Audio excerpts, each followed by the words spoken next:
Synthèse sur le Grand Raid. Synthèse sur le Grand Raid. Heure après heure. C'est l'heure du mag. C'est l'heure du mag. Prudence Créole, assurément réunionnais. Michel Lannes, le Français, avait égalisé face aux Espagnols. C'était à Chalais-les-Pâtres, confirmé à Marabout. Et il a lâché à nouveau dans la montée du coteau de Kervegen. C'est la dernière actualité de ce grand raid. Nous avons sur le dernier top RER effectué le pointage avec Iker Carrera et Kylian Jornet. Les deux Espagnols seuls en tête. Ils sont passés au 62e kilomètre, à 2266 mètres d'altitude, à 5h29 précisément. Et Michel Lannes, troisième, a pointé à 7 minutes des deux premiers à nouveau. Ils sont tous les trois les principaux animateurs de la course depuis le départ à Saint-Philippe ce matin. Michel Lannes a lâché dans la montée vers Puyramont-Foc-Foc. Il est jusqu'à la route du volcan à 6 minutes derrière. Il en revient sur Textor pour définitivement prendre les deux Espagnols au coude à coude au Chalet des Pâques, confirmé à Marabout, et puis patatras, le gendarme de haute montagne se laisse lâcher le 7 minutes dans la montée vers la caverne du Four. Aura-t-il les moyens de revenir? 7 minutes, c'est peu. C'est très très peu sur 170 km de course, alors que nous en sommes, pour ce qui est des leaders, qu'au 62e kilomètre. J'interroge la technique pour savoir si Daniel Waro est avec nous pour faire un dernier point. Sachez que derrière, ce sont nos petits rayonnés qui chassent. En tout cas, Thévenin Freddy, il est en forme. Il a fait une chute entre Textor et Chalet des Pâtres. Il s'en est bien remis. Plus de peur que de mal. Il était en forme, très serein. Et il avait fait, tout comme Michel Lannes, une excellente prestation dans le secteur route du volcan Chalet des Pâtres. Il est revenu à la 4e place alors qu'il était 6e à la route du volcan. Et il partageait à Marabout la 4e place avec le jeune Arnaud en 5e, 6e position.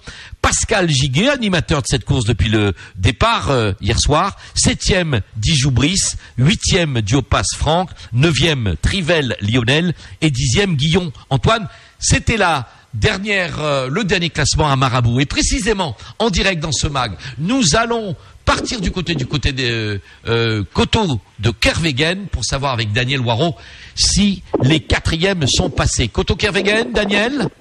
Oui, effectivement, donc le passage du 4e de Sar 15-74 à 6h pétante, donc 6h00, et suivi du Dossard 26-22 à 6h02.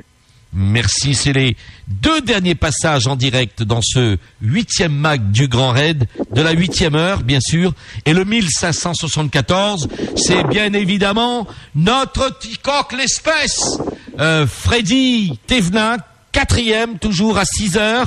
À 6h, il est passé. Vous faites la différence. Ça fait 31 minutes. Il a perdu quand même dans la montée de Marabout vers Coteau Kervegen. Il a perdu des plumes. 6 minutes. Mais attention, pas ses ergots. Faites attention à ce que l'on vous dit. En 5e position, le Dessart 26-22, qui n'est autre que le jeune Arnaud, qui est passé, lui, à quelle heure, Daniel? À 6h02. À 2 minutes derrière, et donc c'est Freddy Thévenin qui veut lâcher le jeune Arnaud, c'est le cas de le dire. Voilà donc pour les 5 premiers et la tête de la course sur cette Diagonale des Fous, 20e édition, anniversaire, alors qu'il est 6h08 sur RER. RER. S'agissant des femmes, le comte Émilie, qui à Marabout est en tête, largement en tête. Alors le comte Émilie, ce n'est pas la première venue. Elle est, et on le dit pour la première fois, vainqueur du Grand Raid 2009 devant Bédard Christine. Donc c'est une sacrée pointure. Et une sacrée pointure qui avait sur sa poursuivante, Karine Herry, 22 minutes au Chalet des Pâtres. Sur Martinez Nerea, l'Espagnol en 3e position, 31 minutes au Chalet des Pâtres. Sur Boguer Julia, 41 minutes en 4e position. Et sur la 5e, une Fanny Fréchinet qui arrive comme cela dans le top 5 à Chalais-des-Pâtres précisément, c'est ce qui s'est passé, car Maude Combarieux partageait cette 5e place jusqu'à Textor avec Favre Corinne, alors qu'au Chalais-des-Pâtres, eh bien les deux n'y étaient plus. Il fallait chercher au-delà de la 5e place. Nous le verrons dans un petit moment pour un point sur Marabout. Voilà la course. La nuit a été dure, relativement dure pour ne pas dire très dure pour certains.